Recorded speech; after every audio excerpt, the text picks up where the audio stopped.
The Las Vegas Raiders find themselves in a very interesting spot heading into the offseason. With just one final game remaining against the Chargers this Sunday, there's a lot to break down about where they stand. One of the biggest factors shaping their offseason outlook is their impressive $108 million in cap space. That level of financial flexibility opens a lot of doors for potential roster upgrades. Now, despite the struggles this season, the Raiders are not a bad football team. In fact, when healthy, the defense can be argued as a top 5 unit in the league. If they can address a few key positions on the offensive side, this team could become a serious contender. Think about it. If they secure a true wide receiver, solidify the offensive line, and bring in a competent quarterback, this team has the potential to win 9, maybe even 10 or 11 games next season. Of course, health will be a significant factor in how things play out, but the foundation for success is there. Today, I want to focus on 2 names that have been heavily discussed among experts. 2 players hitting free agency who many fans believe could be solid additions. The first is guard Trey Smith from the Kansas City Chiefs, and the second is wide receiver Tee Higgins from the Cincinnati Bengals. However, I believe bringing in both of these players might not be the smartest move for the Raiders, and here's why. Let's start with Trey Smith. He always brings significant value to the field, and his performance stands out among offensive linemen. His skill set is highly regarded by those who closely study offensive line play. There's a clear difference between linemen who consistently succeed and those who struggle. Among the guys like Samuel Cosmi, Kevin Dotson, Landon Dickerson, Robert Hunt, and Damian Lewis, Trey Smith falls firmly in the successful category. He wasn't a first or second round pick. He slipped to the 5th round, mostly due to injury concerns that had teams unsure if he'd hold up long-term in the NFL. But since entering the league, Smith has been one of the most dominant offensive linemen out there. That said, if you're the Las Vegas Raiders with $108 million in cap space, I'm not sure signing a guard like Trey Smith makes the most sense from a value standpoint. While he's undoubtedly talented, the financial commitment would be massive. Smith isn't looking for a modest $5 or $6 million contract. His market value could push close to $20 million per year, possibly a bit less, but still north of $17 million annually. For a guard, that price tag raises some concerns. Look, I get it. Trey Smith is among the best guards in the league. But guard is a position where if you scout properly and invest wisely, you can often find top-tier talent without that kind of price tag. Take the Raiders' recent draft pick, Jackson Powers Johnson, for example. Selected in the 2nd round, he's already emerged as one of the top centers in the league. If he were to play guard full-time for the next 5 years, there's little doubt he'd be considered a top 5 guard within a season or 2. The point is, high-level guard talent is often more accessible than other premium positions. Cooper Beebe from the Cowboys is another example. He played primarily as a guard in college and was projected as a top talent coming out. Now he's playing center and could very well become a top 5 player at that position soon.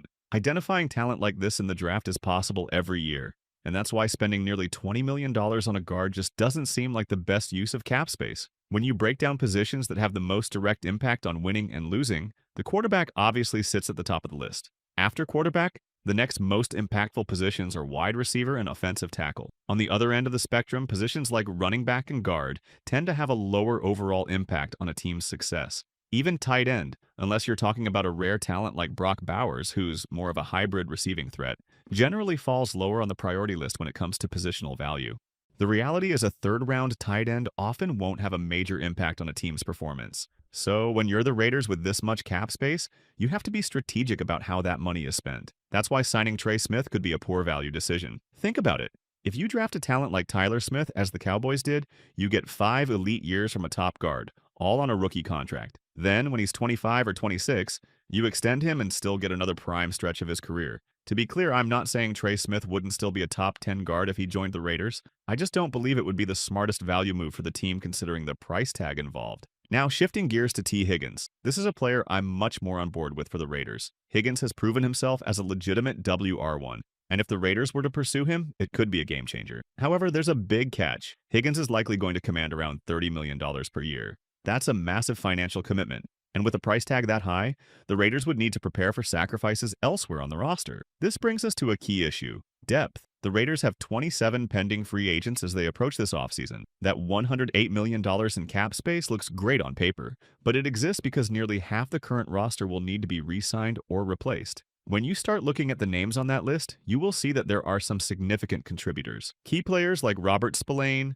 Trevin Moehrig, Nate Hobbs, and Adam Butler are all hitting free agency. If the Raiders commit major resources to star signings, retaining this core becomes a much tougher task. If the Raiders want to bring back key players from this free agency class, they need to be prepared for the cost that comes with retaining top-tier talent. Some of these guys are performing at a high level and will command contracts reflecting their positional value. Take Nate Hobbs, for example. He's a top 10 slot corner in the league. Then you have Trevin Mohrig, also a top 10 safety, and Robert Spillane, who's been one of the most reliable linebackers. Even Adam Butler, despite being on the older side, has consistently played like a top 10 defensive lineman. Butler could easily demand $8 to $10 million annually in the market this offseason, while Mohrig and Hobbs could each fetch around $12 million.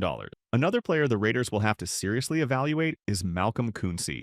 If the team had extended him after last season, his value would have likely been around $18 to $20 million per year. His breakout performance was comparable to Jonathan Greenard, who exploded for the Texans and then signed a major deal with the Vikings. Greenard's payday reflected his surge in production, and he's continued to thrive as one of the top pass rushers in the league. Kuncey seems to be on a similar trajectory. Now, his ACL injury might slightly lower his market value, but he's not going to settle for a minimal deal. For as dominant as he was in 2023, every team in the league saw the tape. Opposing scouts, directors of player personnel, they've all taken note. If the Raiders try to lowball him with an offer of around $5 million, there's no doubt another team would step up with $10 million or more. If the Raiders are serious about keeping Kuncey, they'll need to be ready to offer somewhere in the range of $10 to $12 million. Even that might be conservative given his upside. A one-year prove-it deal could make sense, especially considering his recovery timeline. That would give him a chance to get fully healthy and earn a long-term contract the following offseason. The same logic applies to other players like K'Lavon Chaisson. K'Lavon Chaisson is another player whose value is a bit harder to gauge. His market price would likely fall below Malcolm Kuntz's, but he could still be looking for something in the $6 to $8 million range. Then you have Isaiah Pola-Mao, another important contributor to consider. When you start adding up just these 7 or 8 key players, Hobbs, Mohrig, Spillane, Butler, Kuancey, Chaisson, Pola-Mao, you're already looking at around $60 million in total, and that's on the conservative side. And even if you lock down those core guys for that amount, you're still left with roughly 20 other roster spots to fill from the list of 27 pending free agents. Even at the league minimum, filling those spots adds up quickly. The veteran minimum typically hovers around $2 to $3 million per player. If you're working with 20 remaining spots at an average of $2.5 million each, that's roughly $50 million right there. So when you break it down, the Raiders' $108 million cap space isn't as massive as it initially seems. A significant portion will be required just to maintain the current foundation of the team before even considering big free agent additions. That's why spending $20 million on Trey Smith or $30 million on Tee Higgins might be out of the question unless you're prepared to lose some of those key pieces. Now, some might argue Higgins won't actually get $30 million and could land closer to $20 million. I disagree. Look at the market. Brandon Ayuk secured $30 million, and Amon-Ra St. Brown got $30 million as well. Higgins is in that same tier of talent. And if you're unsure whether he's quite on their level, remember Jalen Waddle landed $28 million, and DJ Moore signed a similar deal. Tee Higgins is arguably better than both of them. What sets Higgins apart is that he's a true X-wide receiver, a rare breed in the league. There aren't many guys who can beat double coverage, win on the outside, and contribute as a run blocker the way Higgins does. Sure, you could try to draft a similar talent, like Tetaroa McMillan, who's a 6'4" to 6'5" X-receiver with that physical dominance. However, selecting a player like him would require using a premium draft pick, likely the 7th or 8th overall selection. And while I'm not opposed to that approach, it would mean banking on a rookie to fill such a critical role right away. Another option could be targeting someone like Jalin Polk in the 2nd or 3rd round of the draft. But again, this all circles back to the larger issue. How much money are the Raiders willing to commit to external free agents versus re-signing their proven homegrown talent? So, the Raiders have some tough decisions ahead this offseason. With limited cap space once key re-signings are factored in, balancing roster retention with impactful free agent signings won't be easy. What do you think? Should the Raiders prioritize keeping their homegrown talent